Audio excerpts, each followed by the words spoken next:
نبی پاک صلی اللہ علیہ وسلم نے ہماری توجہ دلائی. حضور صلی اللہ علیہ وسلم نے فرمایا بے توجہی کے ساتھ ادھر ادھر خیالات کر کے رب سے نہ مانگا کرو، تردد کے ساتھ بے یقینی کے ساتھ نہ مانگا کرو، بلکہ رسول کریم صلی اللہ علیہ وسلم نے فرمایا، یہ حدیث پاک مسلم شریف میں موجود ہے، حضور فرمانے لگے جب رب سے مانگو نا تو اصرار کر کے مانگو. جب رب سے مانگو تو اصرار کر کے، بچہ ناز دکھا رہا ہے اصرار کر رہا ہے، اللہ سے مانگو تو اصرار کر کے مانگو، اور فرمایا رغبت کے ساتھ مانگو. کیا خوبصورت لفظ ہے حدیث کے. حضور فرمانے لگے اصرار کر کے مانگو، رغبت کر کے مانگو. رب کے لیے کوئی چیز دینا مشکل تو نہیں ہے نا، اس کے لیے کوئی مشکل ہے تمہیں عطا کرنا؟ تو رغبت کر کے اللہ سے سوال کرو، اسے مناؤ.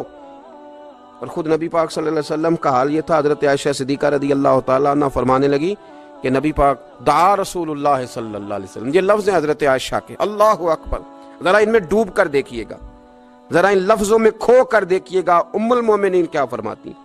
حضرت عائشہ صدیقہ فرماتی ہیں، یہ بھی مسلم میں موجود ہے، کہتی ہیں دعا رسول اللہ، کہتے ہیں نبی پاک نے دعا مانگی، حضور نے دعا مانگی.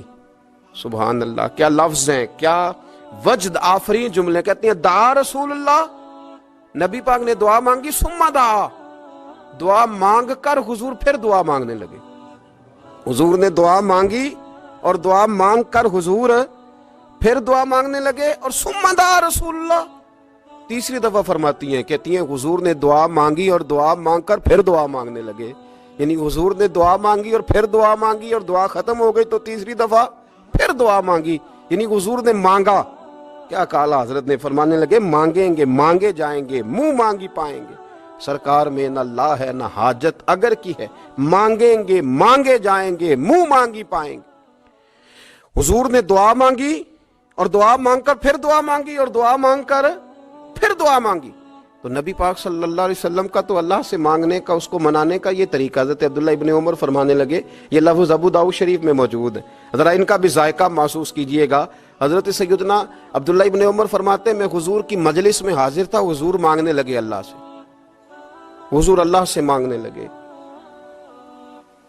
میں تو کئی دفعہ یہ دعا بھی مانگنے لگ جاتا ہوں کہ اللہ تو ان دعاؤں کی طرف تو دیکھ جو تیرے رسول نے ہمارے لیے مانگی.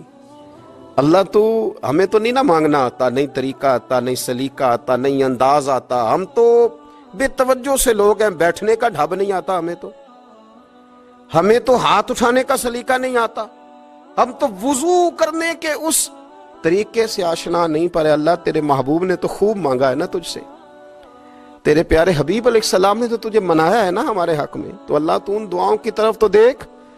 حضرت عبداللہ ابن عمر رضی اللہ تعالیٰ عنہ فرماتے میں حضور کی مجلس مبارکہ میں بیٹھا تھا، ابو داؤد شریف میں موجود ہے. کہتے ہیں حضور دعا مانگ رہے تھے. دعا کیا تھی؟ دعا حضور یہ مانگ رہے تھے، رب اغفر لی، یا اللہ ہمیں بخش دے، وتب علی، اللہ ہماری توبہ قبول فرما، انک انت التواب الرحیم، بے شک تو توبہ قبول کرنے والا اور رحم کرنے والا. حضور دعا مانگ رہے تھے، اے اللہ رب اغفر لی، یا اللہ ہمیں بخش دے، وتب علی، اور ہماری توبہ قبول فرما، انک انت التواب الرحیم، بے شک تو توبہ قبول کرنے والا اور رحم کرنے والا. حضرت عبداللہ ابن عمر فرماتے اس ایک دعا کو ایک ہی مجلس میں ایک ہی جگہ بیٹھ کر میرے نبی پاک نے اپنی زبان اطہر سے 100 مرتبہ ادا فرمایا. 100 مرتبہ حضور نے یہ لفظ کہے، رب اغفر لی وتب علی، رب اغفر لی وتب علی، رب اغفر لی، اے اللہ بخش دے، رحم فرما، وتب علی، بس قبول کر لے نا اب ہماری توبہ، انک انت التواب الرحیم، بے شک تو توبہ قبول کر لیا کرتا ہے، تو رحم فرمایا کرتا ہے. ایک ہی مجلس میں 100 دفعہ حضور نے دعا مانگی، دعا مانگ کے پھر دعا مانگی، اور دعا مانگ کے پھر دعا مانگی. اللہ کو منایا میرے رسول پاک. حضور نے ہمیں بتلایا اسے مناؤ، اس کی بارگاہ عالی مرتبت میں جھکو. اور حضور نے خود بھی یہ طریقہ ہمارے سامنے بطور سنت کے چھوڑا، اور پھر نبی پاک صلی اللہ علیہ وسلم نے آگے بڑھ کے ہمیں کچھ اور باتیں بھی ارشاد فرمائی.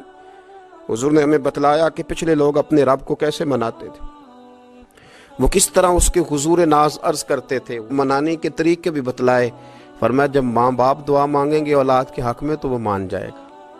حضور علیہ السلام نے فرمایا جب مسافر دعا مانگے گا تو اللہ مان جائے گا. فرمایا میرے رسول کریم نے کہ جب بیمار دعا مانگے گا تو اللہ مان جائے گا، اور سید عالم علیہ السلام فرمانے لگے جب تمہارے ضعیف، کمزور، مجبور لوگ دعا مانگیں گے تو اللہ مان جائے گا، اور حضور نے فرمایا جب تم فرض ادا کر کے دعا مانگو گے تو اللہ مان جائے گا، اور میرے محبوب نے فرمایا جب پچھلی رات اٹھ کے تم اس کے حضور عرض کرو گے تو وہ تمہاری دعاؤں کو قبول کر لے گا، وہ تم مان جائے گا۔ اور حضور نے ہمیں دن بتائے، فرمایا جمعے والے دن مانگنا مان جائے گا، شب قدر کو مانگ لینا مان جائے گا، شب برات میں دعائیں کرنا وہ مان جائے گا، رمضان کی راتوں میں مانگنا مان جائے گا، قرآن پاک کے ختم کے موقع پر دعا کرنا مان جائے گا۔ طریقے بتلائے۔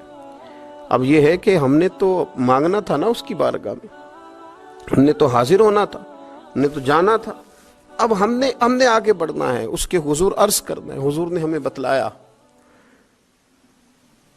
کہ مومن متقی ہوتا ہے نا، پرہیزگار ہوتا ہے، تو اس نے کچھ نیکیاں بھی کی ہوتی ہیں، جس طرح اسے اپنے گناہوں کا پتہ ہوتا ہے نا، تو اسے پتہ ہوتا ہے کہ نہیں یار فلاں کام میں نے فقط اللہ کی رضا کے لیے کیا ہوا ہے، وہ میرا اور میرے رب کا راز ہے۔ فرمایا جب تم بڑے الجھ جاؤ نا، جب تم بڑی آزمائش میں آ جاؤ، اور جب تم سمجھ لو کہ اب میں بڑی تکلیف میں آ گیا ہوں، تو پھر ایک طریقہ حضور نے ہمیں اور بھی بتلایا مانگنے کا، ایک اور طریقہ بھی بتلایا، اور وہ روایت صحیح مسلم میں موجود ہے۔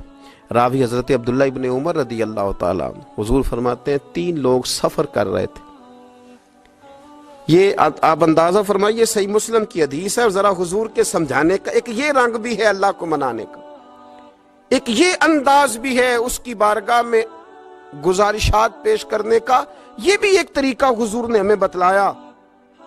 اگرچہ اپنی نیکیوں کو چھپانا چاہیے، نیکیاں جو چھپی ہوئی ہوتی ہیں وہ قیمتی ہوتی ہیں، وہ قیمتی چیزیں ہوتی ہیں جو لوگوں نے چھپا کر کے رکھی ہوتی ہیں۔ حضرت عبداللہ ابن عمر فرمانے لگے کہ نبی پاک صلی اللہ علیہ وسلم فرماتے ہیں 3 لوگ سفر کر رہے تھے، رستے میں طوفان آ گیا، تیز بارش شروع ہو گئی، تو حضور فرماتے ہیں وہ تینوں بارش سے بچنے کے لیے ایک غار میں چھپ گئے۔ ہم کو پتہ ہے پرانے زمانے کے اندر غاریں ہوتی تھیں، اور لوگ جب سفر کرتے تھے لمبے تو پتھروں اور پہاڑوں کے بیچ میں سے سفر کرتے تھے، وہ غار کے اندر چلے گئے۔ اب چونکہ طوفان بہت زیادہ تھا، جب وہ غار کے اندر چلے گئے تو اللہ کے پیارے حبیب صلی اللہ علیہ وسلم فرماتے ہیں پتھر اوپر سے لڑکتا ہوا آیا اور غار کے منہ کے آگے آ کے اس نے غار کو بند کر دیا۔ اب اتنا تیز اور اس مضبوطی کے ساتھ وہ پتھر لگا، اور اتنا صحیح فٹ ہوا کہ اندر روشنی آنی بھی ختم ہو گئی۔ اب 3 لوگ ہیں، تھوڑی دیر تو وہ پریشان رہے کہ شاید اب کبھی بچ نہیں سکیں گے، شاید چاروں جانب اندھیرا ہی ہے اور اندھیرا ہی رہے گا، شاید یہاں سے نکلنے کے لیے اب ہمیں کوئی رستہ میسر نہیں آئے گا۔ وہ پہلے تو پریشان ہوئے، پھر کہنے لگے یار اس طرح کرو، ذرا غور کیجئے گا میری بات پہ۔ فرمایا اس طرح کرو، اگر کوئی زندگی میں نیکی کی ہے نا تو ذرا اس نیکی کو یاد تو کرو، اور یاد کر کے اس مالک کے حضور عرض تو کرو، وہ کریم ہے، کوئی آنکھو شاید من جاوے تے گل کم تتڑی دا بن جاوے، عرض تو کرو۔ تو ان میں سے یہ آپ اندازہ فرمائیے، یہ بات بیان کون کر رہا ہے؟ یہ مدینے والے رسول بیان کر رہے ہیں، یہ نبی پاک علیہ السلام نے بیان فرمایا، یہ وہ کہانی ہے جو ہمیں ہمارے نبی پاک نے سنائی، رسول کریم علیہ السلام نے ہمیں بتلائی، یہ داستان محبت۔ حضور فرمانے لگے ایک نے ان میں سے ہاتھ اٹھائے، اور اس نے انداز کیا چھیڑا، عرض کرنے لگا اللہ تو جانتا ہے نا میں نے بکریاں رکھی ہیں، میں غریب ہوں، مزدور ہوں، اور مالک تو یہ بھی جانتا ہے کہ میرے بچے بھی ہیں، بیوی بھی ہے، پر میں جب بھی گھر لوٹا ہوں تو دودھ میں نے بچوں اور بیوی کو پہلے نہیں دیا، بوڑھے ماں باپ کو پہلے دیا۔ اللہ میں نے ان کے ساتھ ہمیشہ کرم کے بازو کھول کر معاملہ کیا، وہ غار میں تنہا بیٹھے ہیں اور اپنے مالک کو منا رہے ہیں۔ عرض کرتے ہیں اللہ تجھے یاد ہے نا ایک رات جب میں بڑی دیر سے لوٹا تھا، لکڑیاں کاٹتے، درخت تلاش کرتے، مجھے دیر ہو گئی، میں دیر سے لوٹا تھا، نیت یہ کر رکھی تھی کہ دودھ سب سے پہلے ماں باپ کو پلاؤں گا، مالک جب میں لوٹا تو وہ بوڑھے تھک کر کے سو گئے تھے، میری بیوی